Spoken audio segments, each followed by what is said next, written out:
नमस्कार दोस्तों गुरु के महत्व के अंतर्गत आज मैं आपको ये बता रहा हूँ कि गुरु की कृपा प्राप्त करने के लिए स्वभाव दोष निर्मूलन बहुत जरूरी है।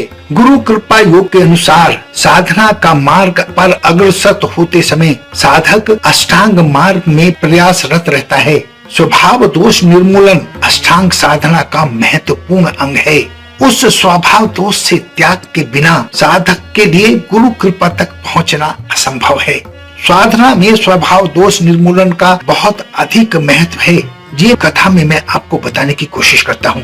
दोस्तों, एक शिष्य ने अपने गुरु से विनती की कि गुरुदेव, आप मुझे आत्म साक्षात्कार का पथ दिखाएं। उस पर गुरुजी ने कहा, बेटा, आत्म साक्षात्कार का पथ बहुत कठिन होता है। उस पर चलने वाले साधक को अनेक कठिन समस्याओं से जूझना पड़ता है। क्या तुम में इतनी पात्रता है? मुझे उस मार्ग को बताने में कोई आपत्ति नहीं है, लेकिन आप अपने आप को तोड़ लो। उसी क्षण जिज्ञासु शिष्य ने कहा, गुरुदेव, मार्ग में आई हर समस्या से लड़ना और अपने लक्ष्य की ओर अग्रसर रहना मैंने आपसे ही सीखा है। पर आचार्य बोले, ठीक है, एकांतवास में जाकर निष्काम भाव से गायत्री मंत्र का जप करो। 1 वर्ष किसी से बात मत करना, किसी से संपर्क मत करना। 1 वर्ष पूर्ण होने पर मुझसे आकर मिलो। शिष्य ने अपने गुरु की आज्ञा का पालन किया। 1 वर्ष बीत गया। गुरु ने अपने दूसरे शिष्य से कहा कि आज हमारा वो शिष्य हमसे मिलने आएगा। अब तुम झाड़ू से उस पर भरपूर फूल छिड़को, उसका अच्छे से स्वागत करना। शिष्य ने गुरु की आज्ञा का पालन किया। धूल और फूल से उस शिष्य की संपूर्ण देह भर गई। शिष्य क्रोधित में उस दूसरे शिष्य को मारने के लिए दौड़ पड़ा, परंतु वो भाग गया। स्नान कर वह शिष्य अपने गुरु की सेवा के लिए खड़ा हो गया, क्योंकि वो गुरु से मिलना चाहता था। 1 वर्ष से अपने गुरुजी को उसने देखा नहीं था और गुरुजी की आज्ञा का पालन कर रहा था।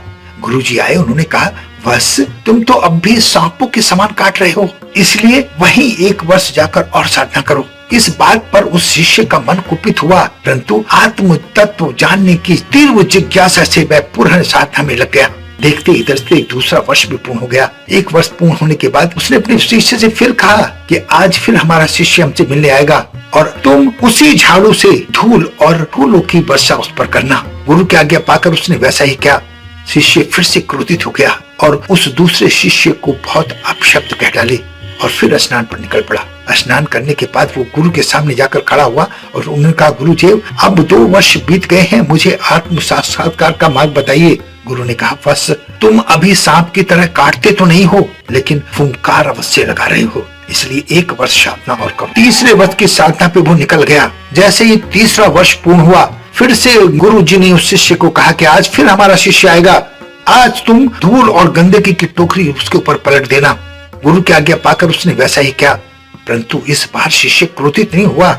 उसने उस शिष्य को गले से लगा लिया और उसने कहा, आप महान हो, आप 3 वर्षों से मुझे दुर्गुण नष्ट करने के लिए प्रयत्न कर रहे हो। मैं आपके उपकारों को कभी नहीं भूलूंगा। मैं अब तक अज्ञान था कि 2 वर्षों से तुम्हारी बात को समझ नहीं रहा था। आपने सदैव मेरे उद्धार के लिए सारे काम किए हैं। ऐसा कहकर शिष्य स्नान के लिए चला गया।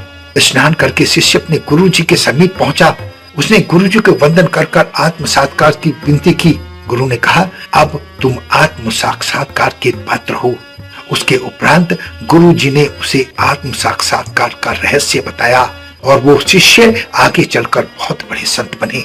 दोस्तों, गुरु हमारी परीक्षा लेते हैं हमारी अच्छाई के लिए, हमारे दोषों को निकालने के लिए। वो क्या क्या करते हैं उन पर विश्वास रखना जरूरी है।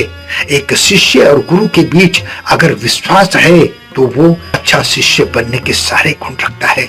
आपसे भी विनती है कि अगर आप किसी को गुरु बनाओ, उस पर मरते दम तक विश्वास करो।